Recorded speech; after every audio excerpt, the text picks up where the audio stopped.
ये कॉन्टिन्यूएशन है BCom second semester के लेक्चर का। अकाउंटिंग स्टैंडर्ड 25 तक हमने डिस्कस कर लिया था कि 24 तक डिस्कस हुआ था। आज 25, 26, 27, 28, 29 डिस्कस करेंगे।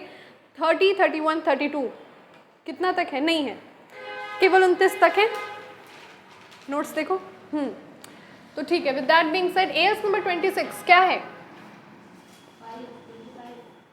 25। ओके, क्या है एस 25?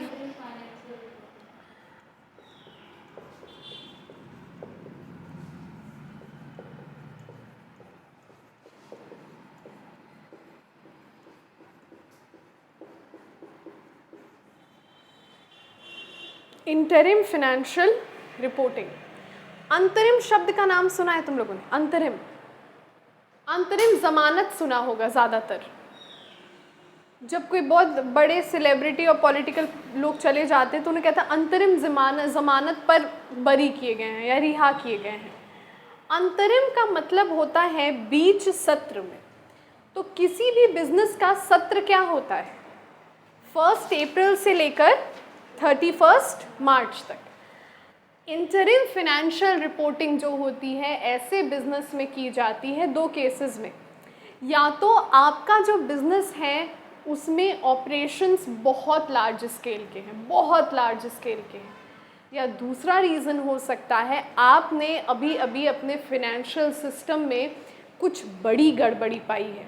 ऐसी गड़बड़ी जो लग रही है कि अगर ऑडिटर या गवर्नमेंट के पकड़ में आ गए तो हमारे एकाध KMP मतलब की मैनेजरियल पर्सोनल जेल भी जा सकते हैं। ऐसे केसेस में इंटरिम फाइनेंशियल रिपोर्टिंग की जाती है।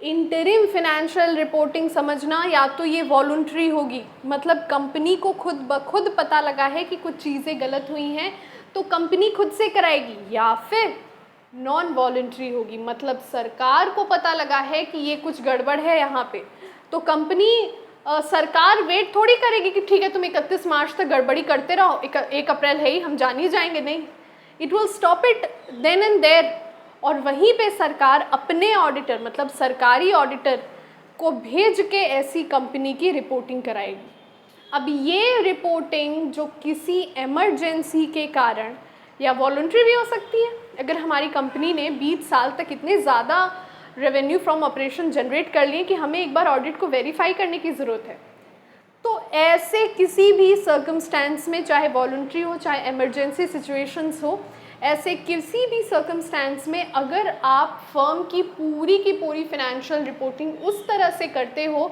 जिस तरह से आप साल के अंत में करते थे, तो वो क्या कहलाता है?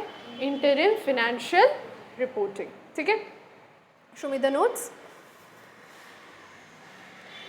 The objective of this standard is to prescribe the minimum content of an interim financial report. As you can see, interim financial report normal circumstances में नहीं हो रहा है, तो ये रिपोर्ट भी नॉर्मल सर्कमस्टांसेस की तरह नहीं प्रिपेयर की जाएगी। इस रिपोर्ट में केवल जो चीज़ों पे शक है, जो चीज़ें इन्वेस्टिगेटर और सरकार जानना चाहती है, उन्हीं चीज़ों को मुख्यतः इम्पॉर्टेंटली हाईलाइटेड में केवल उन्हीं चीज़ों पे ऑडिट होगी और उन्हीं चीज़ की रिपोर्टिंग की जाएगी। एक चीज़ समझना, अगर तो ये नॉन वॉलंटरी है, मतलब अगर ये गवर्नमेंट द्वारा कराई जा रही है, तो यहाँ पे ऑडिट रिपोर्ट शेयर होल्डर को नहीं पहले सबमिट होगी, किसको जाएगी? गवर्नमेंट को जाएगी, क्योंकि शक किसको है? गवर्नमेंट को। एक चीज़ समझना, कंपनी मना नहीं कर सकती है, कंपनी बिल्कुल इस चीज़ से मना नहीं कर सकती है कि हमारी इंटरिम ऑडिट क्यों कराई जा रही है। जैसे एक सर्च वारंट के साथ आप किसी के घर पे तलाशी ले सकते हो, ठीक उसी तरह इंटरिम फाइनेंशियल रिपोर्टिंग की नोटिस के साथ सरकार जिस कंपनी को समझे कि वो पब्लिक के अहित में काम कर रही है या हिंदुस्तान की पब्लिक पॉलिसी के खिलाफत में काम कर रही है, केवल एक नोटिस के साथ ऐसी कंपनियों पे ऑडिट बैठाई जा सकती है। तो थोड़ा बहुत समझ रहोगे ना, ये ऑडिट ना थोड़ी सी रेड टाइप की है, क्योंकि अगर कंपनी गलत करी तो कभी राज़ी नहीं होगी ऐसे इंटरिम फाइनेंशियल रिपोर्टिंग के लिए। ठीक है, बढ़ते हैं हम एएस नंबर 26 इनटैंजिबल एसेट पे।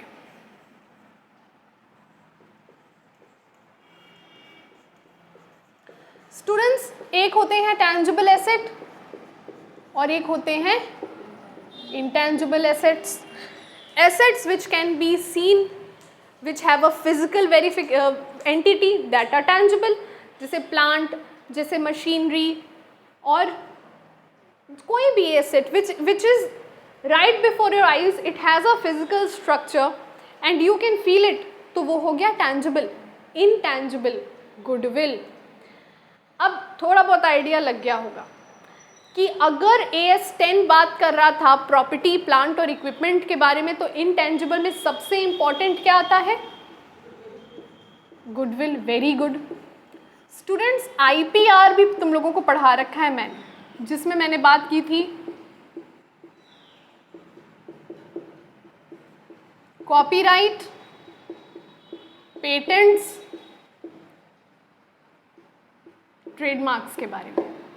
ये भी तो किसी कंपनी का इंटेंजिबल एसेट ही होते हैं. एक प्लेन वाइट शर्ट के लिए आप मैक्सिमम कितना दे दोगे? अगर बहुत अच्छी क्वालिटी है 500 से ज़्यादा नहीं दोगे.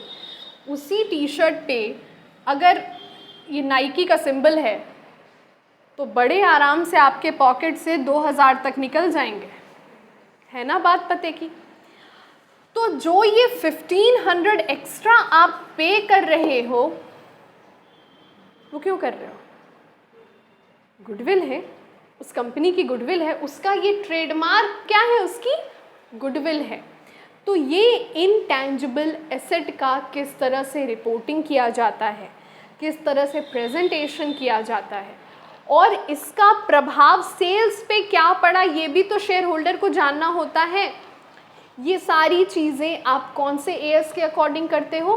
AS 26 intangible asset. ठीक है, इसके रिपोर्ट के नोट्स में आपने लिखा है the objective of this standard is to prescribe the accounting treatment of intangible asset that are not dealt specifically in other accounting standard. तो बेसिकली तो यही है जो दूसरे स्टैंडर्ड में नहीं पुटअप किया जा रहा है. ठीक है, इज दैट इट? AS 26. अच्छा, 27 financial reporting of interest in joint ventures. Students, joint ventures क्या समझते हो? देखो, कई दफ़ा क्या होता है, एक से ज़्यादा एंटिटीज, जैसे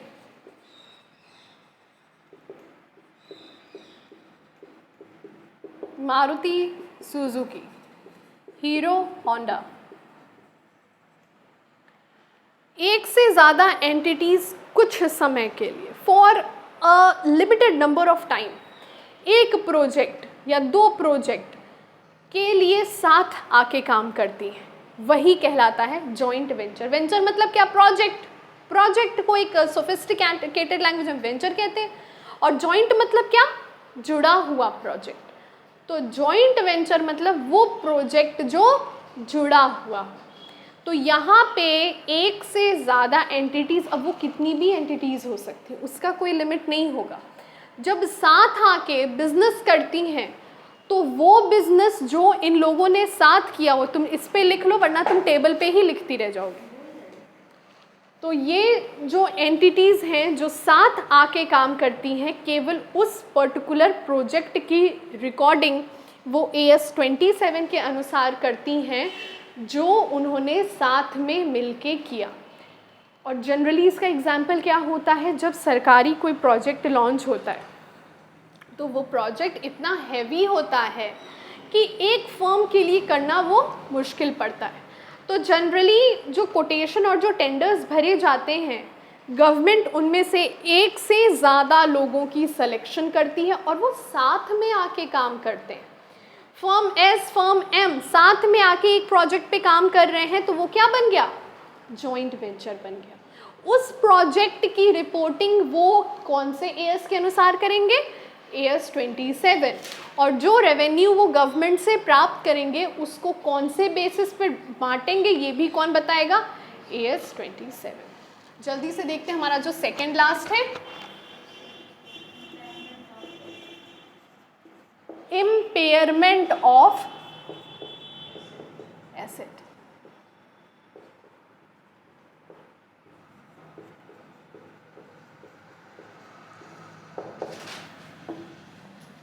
इम्पेयर का मतलब क्या होता है?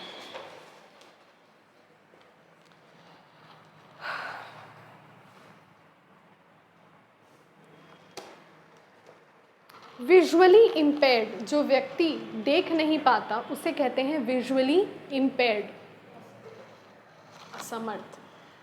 अब यहाँ पे इम्पेयरमेंट ऑफ एसेट एक बड़ी छोटी सी बात से डील करता है, ज़रा ध्यान देना। इत्तेफाक करो, हमने एक एसेट ले रखी थी 2000 में और 2000 में उसकी वैल्यू थी 1 करोड़। वो एसेट 20 साल के लिए ली गई थी, तो मतलब उस एसेट का अंतिम समय कब आ गया? 2020 में। और 2020 में ये एसेट कितना देगी? केवल 1 लाख। हम डेप्रिसिएशन लगाते रहे और उस बेसिस पे हमें ये डिटरमाइन हुआ कि ये एसेट हमें 1 लाख, कैमरा में नहीं फोकस हो रहा है, ओके कोई बात नहीं, हमें अभी ये डिसाइड हुआ कि ये एसेट 1 करोड़ 2000 में ली गई थी और 2020 में कितनी वैल्यू दे रही है? 1 लाख। अब मान लो हमने डेप्रिसिएशन लगाया, रिटर्न डाउन या स्ट्रेट लाइन व्हाटएवर, 2020 में जब हम इसको जाके बेचे ना तो ये बिकी कितने में? 5 लाख में। अमाउंट रिकवरेबल कितनी थी? रिकवर हुई कितनी? 5 लाख। मतलब इम्पेयरमेंट ऑफ एसेट ऐसे एसेट के बारे में डीलिंग करता है जो अब बिकने की स्थिति में आ चुकी हैं, अपनी यूज़फुल लाइफ को ख़त्म कर चुकी हैं। तो बहुत रेयरली ऐसा होता है कि तुम्हारी जो बुक वैल्यू है उतने की ही बिके, ज़्यादातर तो कम में बिकती है, मगर if you are lucky enough तो ज़्यादा में भी बिक जाती है। ये जो अमाउंट उसकी मेन बुक वैल्यू से ज़्यादा और कम हो रही है, मतलब यहाँ पे कितना?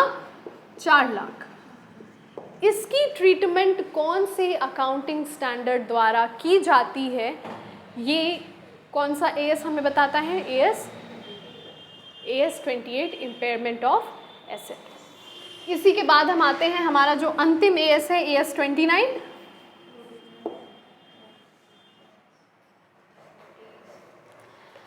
Provisions, contingent liability and contingent asset, काफ़ी इंटरेस्टिंग एएस है ये।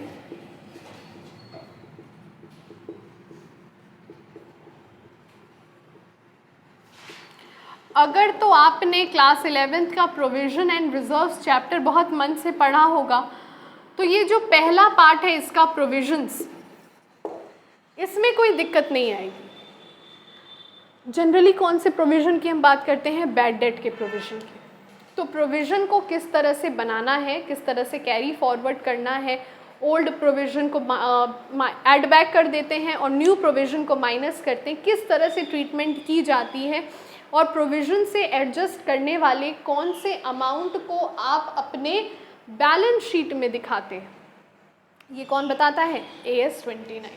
अच्छा, कंटिंजेंट एसेट और कंटिंजेंट लाइबिलिटी का मतलब क्या होता है? कंटिंजेंट एसेट का मतलब ये समझो स्टूडेंट्स, मान लो हमारी एक ज़मीन है जो विवाद में फंसी हुई है, कोर्ट में उसका चक्कर चल रहा है, पर हमारे लॉयर ने हमें आश्वासन दिया मैम आप निश्चिंत रहो, 99% चांसेस हैं कि ये ज़मीन तो हमारे ही हक में, फैसला हमारी हक में आएगा। अब हम उसको एसेट बताएं या ना बताएं? 50 लाख की ज़मीन है वो, जैसे हम बैलेंस शीट में डालते हैं हमारी बड़ी प्रॉफिटेबल पोजीशन हो जाती है, पर 1% का चांस है ना कि हम ये केस हार भी सकते हैं। तो कंजर्वेटिज्म के प्रिंसिपल के अकॉर्डिंग नहीं दिखाएंगे। और कंजर्वेटिज्म में मैंने क्या बताया था कि जो लॉसेज हैं उनको दिखाना होता है, पर एक बात समझो, अगर ऐसी कोई लाइबिलिटी भी है, हमें 90% पता है कि केस हम जीतेंगे, पर 10% हो सकता है हमको पेमेंट करनी पड़े, और अगर हमने वो लाइबिलिटी दिखा दी बैलेंस शीट में, ज़बरदस्ती तो नीचे चला जाएगा ना बैलेंस शीट। हम प्रॉफिट में थे, 1 लाख का लॉस आने लगा ऐसी लाइबिलिटी दिखाने के बाद, तो ये भी तो एक तरह से धोखाधड़ी हुई। कंजर्वेटिज्म को फॉलो करते करते शेयर होल्डर को ही धोखा हो जाएगा। तो ऐसे एसेट और ऐसे लाइबिलिटी को हम बैलेंस शीट में ना दिखा के बैलेंस शीट के नीचे एक फुटनोट बनाते हैं। जैसे पीएचडी में जो थीसिस लिख रही हूँ मैं, तो थीसिस में जानते हो क्या होता है? अगर मैंने कहीं से रेफरेंसिंग की है तो मैंने कौन से राइटर के, कौन से बुक के, कौन से पेज के, कौन से पैरा की रेफरेंसिंग की है, ये मुझे कैसे दिखाना पड़ता है। जैसे मान लो बिजनेस मैनेजमेंट में, तो मान लो मैंने बोला कि अकॉर्डिंग टू शम्पटर, अब यहाँ पे मैं लिखूंगी 1, या हो सकता है ये 4th रेफरेंसिंग हो मेरा। आप पूरी थीसिस में किन की रेफरेंसिंग करते हैं आपको वो सीक्वेंस में लिखना पड़ता है। तो पूरे पेज के ख़त्म होने के यहाँ एंड में मैं लिखती हूँ दिस बुक बाय श्रम्पेटर para this page this referencing this. समझ में आई बात? उसी तरह फुटनोट में आपको लिखना रहता है कि कौन सा एसेट कंटिंजेंट है और कौन सी लाइबिलिटी कंटिंजेंट है। मतलब वो एसेट और लाइबिलिटी जो अभी खड़ी तो नहीं हुई है मगर समय के साथ खड़ी होने की पूरी उम्मीद है। उसी के साथ तुम लोगों के बीकॉम सेकेंड सेमेस्टर में जितनी चीज़ें थी अकाउंटिंग स्टैंडर्ड को रिलेट करते हुए ख़त्म हो गई। AS30, AS31 और AS32 आपके सिलेबस में भी नहीं है और मोस्ट प्रॉब्ली ये AS कट ऑफ भी हो चुके हैं। सो या दैट्स इट। सारे नोट्स हैं आपके पास, टेस्ट के लिए तैयार रहिए।